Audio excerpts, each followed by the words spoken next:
রাজারামকে ফাঁসাতে গিয়ে নিজেই ভেসে গেল গুঞ্জা। হ্যাঁ বন্ধুরা, এমনটাই দেখা যাবে। তাই সম্পূর্ণ জানতে ভিডিওটিতে লাইক দিয়ে চ্যানেলটি সাবস্ক্রাইব করে দেখতে থাকুন।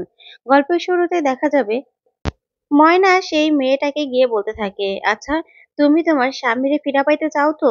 তখনই মেয়েটা বলে ওঠে, হ চাই, হ চাই। তখনই ময়না বলতে থাকে, তাহলে তাহলে তুমি অপেক্ষা করো, ধৈর্য ধরো। মানুষ মরে যায় ঠিক, কিন্তু তার আত্মা আমাদের চারপাশে কিন্তু সব সময় থাকে। আর তোমার পেটে যে আছে তার সাথেও কিন্তু থাকবে। তাই তুমি তার জন্য হলেও একটু চুপ করো। ঠিক তখনই দেখা যাবে মেয়েটা শান্ত হয়ে যায়। ওইদিকে দেখা যাবে গুঞ্জা শর্মিলাকে সবটা খুলে বলে। তখন শর্মিলা বলতে থাকে, কি বলছো গুঞ্জা? এখন কি করবে গো? তখন গুঞ্জা বলতে থাকে, সেটাই তো আন্টি, আমি না কিছু বুঝতে পারছি না, আমি কি করব।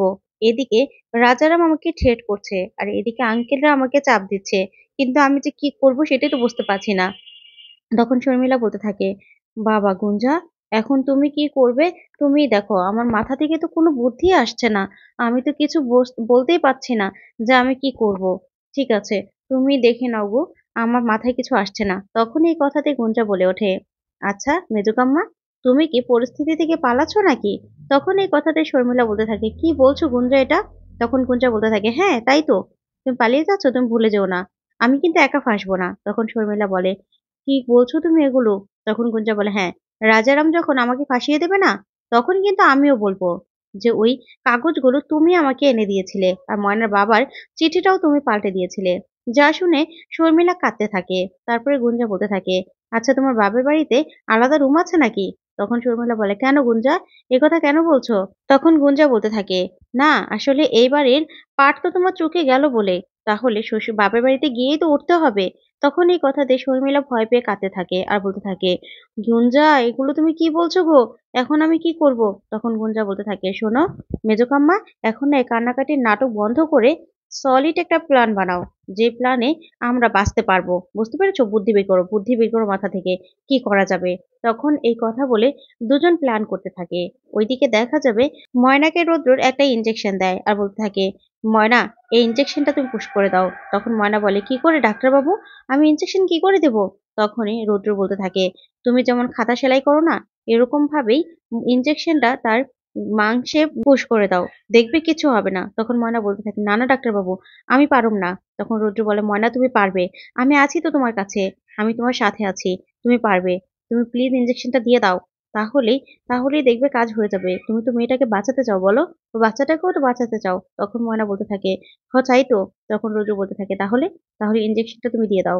তারপরে ময়না ভয়ে ভয়ে ইনজেকশনটা দিয়ে দেয়। তারপরে দেখা যাবে মেয়ের ব্যথাটা আরো বেশি জোরে হতে থাকে। তখন রুদ্র বলতে থাকে, ময়না এবার যা করার তোমাকেই করতে হবে। তখন ময়না বলতে থাকে, ডাক্তারবাবু আমি কি করবো? তখন রুদ্র বলতে থাকে, আমি আছি তো তোমার সাথে, তুমি না বলেছো আমি সাথে থাকলে তুমি সবকিছু করতে পারবে, তাহলে এখন কেন পিছপা হচ্ছ ময়না? তুমি পারবে, ঠিক পারবে, আমি আছি তো তোমার সাথে। তারপরে গরম জল নিয়ে আসলেই ময়না দেখা যাবে গরম জল দিয়ে ছেঁক দিতে থাকে। আর এদিকে রোদ্দুর যেরকম যেরকম বলতে থাকে, ময়না ঠিক ওরকম ওরকমই করতে থাকে।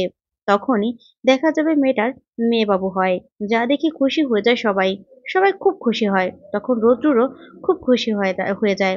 তারপরে বাচ্চাটা এনে মেয়েটার কাছে দেয় ময়না, ময়নাও খুব খুশি হয়। তারপর বাচ্চা হয়ে যাওয়ার পর জমিদারকে গিয়ে ময়না বলতে থাকে, আচ্ছা জমিদার মশাই, এখন আপনারা খুশি তো? তখন জমিদার বলতে থাকে, হ হ, আমরা খুব খুশি, খুব খুশি। তখনই জমিদারের বউ বলতে থাকে, আসলে আপনাদের কি করে যে আমরা সাহায্য করি সেইটাই তো পাইতাছি না। তখন ময়না বলতে থাকে, না না, যে টাকাটা আমাদের দিতেন সেটা কোনো দুস্থ মানুষকে দিয়ে দিয়েন, তাইলেই হইব। ঠিক তখনই জমিদারের বউ বলতে থাকে, আসলে একটা কথা কইতাম। তখন ময়না বলতে থাকে, বলেন। তখনই জমিদারের বউ কইতে থাকে, আসলে তখন আমি ব্যাপারটা কইতে পারি নাই। তুমি তখন বউরে কইছিলা যে আপনার স্বামীরে আপনি ফিরা পাইতে চান তো? সেইটা শুনে কিন্তু ও একটু ঠান্ডা হয়েছিল, কিন্তু এখন তো ওর মাইয়া হইছে, এখন তো মনে হয় না ওই মাইয়াটারে বেশি একটা পছন্দ করতেছে, বা মাইয়াটারে পালতে পারবো, এখন কি হইব? তখন এই কথা শুনে ময়না অবাক হয়ে যায়। তখন জমিদার ময়নাকে বলতে থাকে, আসলে মা, তুমি যদি আমার বৌমারে আর একটু বাচ্চাটার একটু সামলায় দিতা, তাইলে অনেক খুশি হইতাম তোমার কাছে। তখন এই কথাতে রৌদ্র বলতে থাকে, না না, ও পারবে না, ও কি করে পারবে?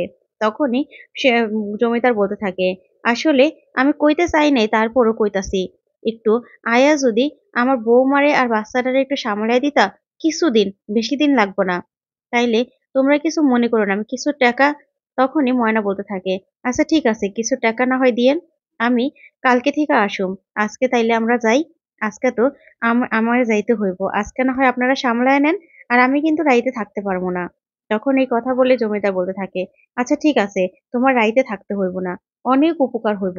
তখন পিসিমা বলতে থাকে, এখন আবার বাচ্চা রাখতে মানুষ লাগবো, কেন আমরা নাই? তখনই জমিদারের বউ বলতে থাকে, দিদি আমরা তো ছিলাম, কিন্তু কিছু করতে পারছি? কিছু তো করতে পারিনি, তাই ওরে লাগবো।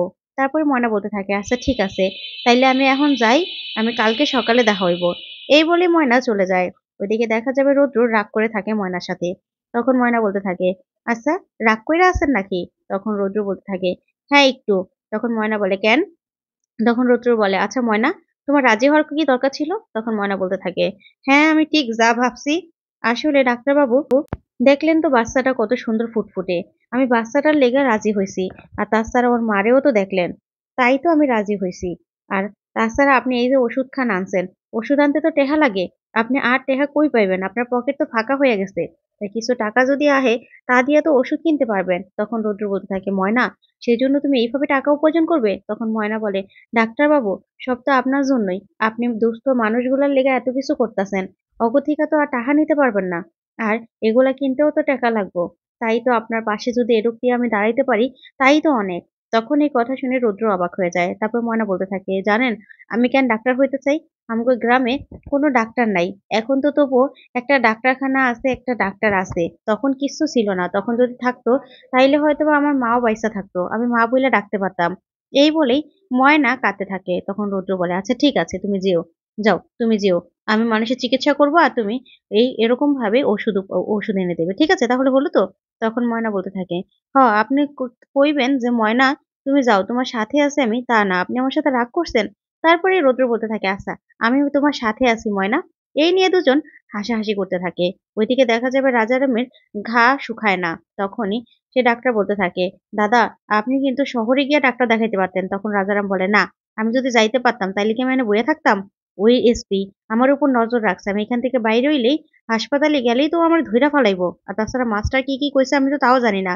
আচ্ছা এদিকে কোনো কবিরাজ নাই? তখনই রাজারামের লোক বলতে থাকে, না দাদা তা তো জানি না। তখন রাজারাম বলে, খোঁজ নিলে না জানবি, জড়িবুটি দিলে অনেক সময় ভালো হয়ে যায়, খোঁজ নে খোঁজ নে।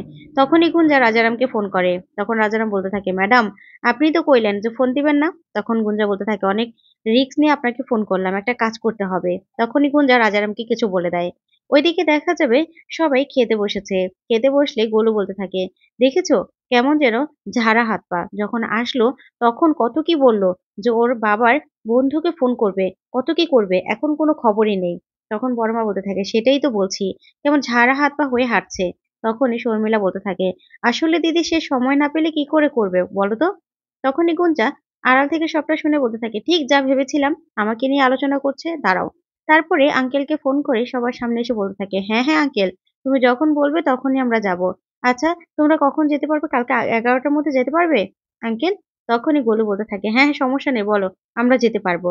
তারপর গুঞ্জা বলে, আচ্ছা আঙ্কেল, আমরা কালকে 11টা তোমার সাথে দেখা করতে আসছি। তারপরে গুঞ্জা ময়নার বাবাকে বলতে থাকে, আঙ্কেল এখান থেকে যেতে কতক্ষণ লাগবে, আর গাড়ি ঠিক করতে হবে তো? তখন ময়নার বাবা বলতে থাকে, হ্যাঁ হ্যাঁ আমি গাড়ি ঠিক করতেছি। তারপরে গাড়িওয়ালারে ফোন করে ময়নার বাবা। তারপরে গাড়ি ঠিক করে রাখে সকাল সকাল আসার জন্য। তখনই গুঞ্জা মনে মনে বলতে থাকে, এবার এমন একটা প্ল্যান করেছি না, এবার শুধু সবাই দেখবে। ওইদিকে শর্মিলা গুঞ্জার দিকে তাকিয়ে মনে মনে বলতে থাকে, মেয়েটা করতে চাইছে কি? এদিকে ভয়ে মরছে, আবার এদিকে দেখছি সবাইকে নিয়ে সেই কমিশনারের কাছে যাওয়ার কথাও বলছে, কি করতে চাইছে ও? তারপরে দেখা যাবে ওইদিকে রৌদ্র আর ময়না শুয়ে পড়ে। তখন রৌদ্র ময়নাকে বলতে থাকে, আচ্ছা ময়না, এবার এবার কি করব? তখনই ময়না বলতে থাকে, ডাক্তারবাবু যেমন ভাবে চলতেছে ওরকম ভাবে